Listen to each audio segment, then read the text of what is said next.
আমি হইলাম মিস্টার আলু। বর্তমানে দাম আমার আঙ্গুর ফুলা কলা গাছ।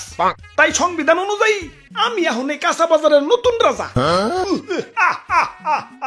জয় মহারাজের জয়, জয় দেশি আলুর জয়। ওইছে থাম থাম। রাজা হইয়া ভালোই লাগতাছে। জানি না কতদিন রাজা থাকতে পারুম। বাজারের যে অবস্থা, কখন যে কার দাম বাইরা হুট করে রাজা হয়ে যায় কখন যায় না। তাই যতদিন রাজা আছি রাজত্ব উপভোগ করতেইব। মন্ত্রী। জি হুজুর। আমার পাউডার মেজমেজ করতেছে, আহো একটু পাউডার টিপে দাও। হুজুর ভুলে যাইন না, কয়দিন আগে কিন্তু আমিও রাজা ছিলাম, এখন আমার দাম কমে গেছে তাই মন্ত্রী হইছি। তাই সাবেক রাজারে সম্মান দিয়া কথা কইবেন। ওরে বাবা, আসসালামু আলাইকুম। আর কি করেন না, আপনার কয়টা দাম বাইরে রাজা হইছেন? আসছিলেন তো 20 টাকা কেজি, হুট করে 400 টাকা কেজি হইয়ে রাজা হইছেন। আর আমি কেমনে রাজা হইছিলাম জানেন? আমার কেজি তো 1200 টাকা পর্যন্ত উঠে গেছিল। ওই তুই মুখে মুখে তর্ক করস, তোর বোটা কিন্তু টান দিয়া ছিড়া ফেলাম। ওই তোর বোটার কোনো প্রয়োজনীয়তা আছে? তুই এটা নিয়ে ঘুরস কা? হ্যাঁ, কেউ যদি 1.5 কেজি মরিচ কিনে 1 কেজি তো তোর বোটাই পায়। আমার রাজ্যের নিরীহ মানুষে তুই ঠকাস। ওই ওরে আমার রাজ্যের বাইরে ফেলে দেয়। যত বড় সাইজ না তত বড় কথা। হুজুর রাগ করেন না, জানেনই তো ছোট মরিচের জাল বেশি, মাফ করে দেন এবারকার মতো। আচ্ছা যা, তুই কইছস দে, মাফ করে দিলাম।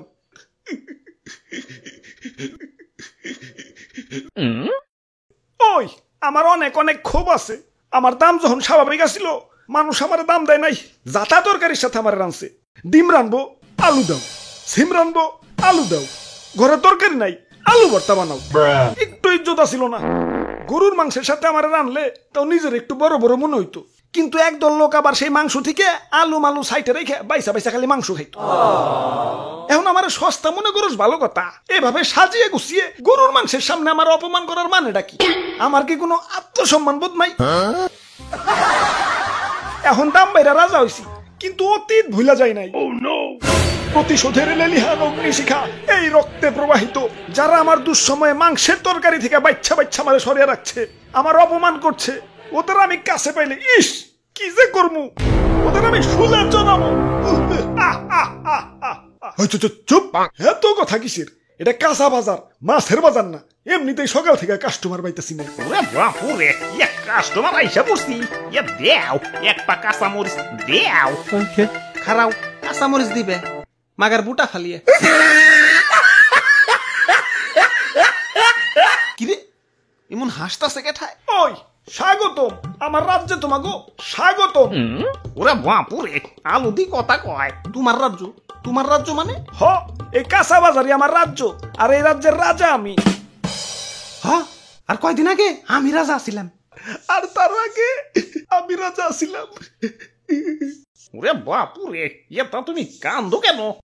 আর পিয়াজ যাত্রাই কেমন জানি।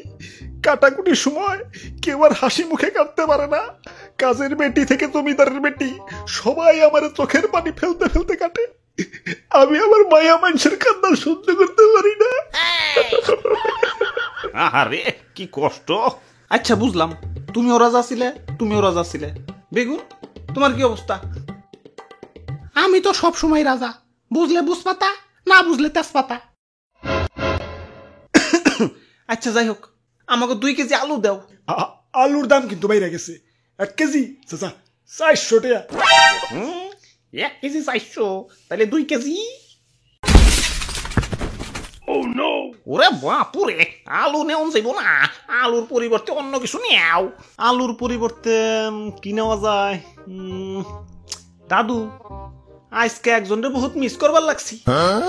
মাংসের পরিবর্তে এখন কাঁঠাল, মিষ্টি কুমড়া দিয়েও বেগুনি বানানো যায়। পেঁয়াজ ছাড়াও কিন্তু রান্না হয়। কোনো কিছুর দাম বাড়লে আপা ঠিক কোনো না কোনো অল্টারনেটিভ কিছু খুঁজে দিত। তোমরা আপারে তো থাকতে দিলা না। এখন খাও, বাধ্য হইয়া দামি জিনিসে খাও, স্বার্থপর বাঙালি। তাইলে আর কি, দেও আমাকে 150 গ্রাম আলু দেও। হ দাও, বড় বড়টা পয়সা দিও। আরে তোমার দাঁতে কি হইছে? দাঁত খোঁচাইতাছো কে? আর কইও না, সকালে আলু দিয়ে মাংস রানছে তো, তাই দাঁতে মাংস এখনো বাইজা রয়েছে। ওই দাঁতে কি খালি মাংসই বাজছে, আলু বাজে নাই? আমি তো আলু খাই নাই, খালি মাংস খাইছি। বাইসা বাইসা আলু গিলা সাইডে রাখছি। আমি তো আলু খাই নাই, খালি মাংস খাইছি। বাইসা বাইসা আলু গিলা সাইডে রাখছি। প্রতিশোধ আক্রমণ। Run.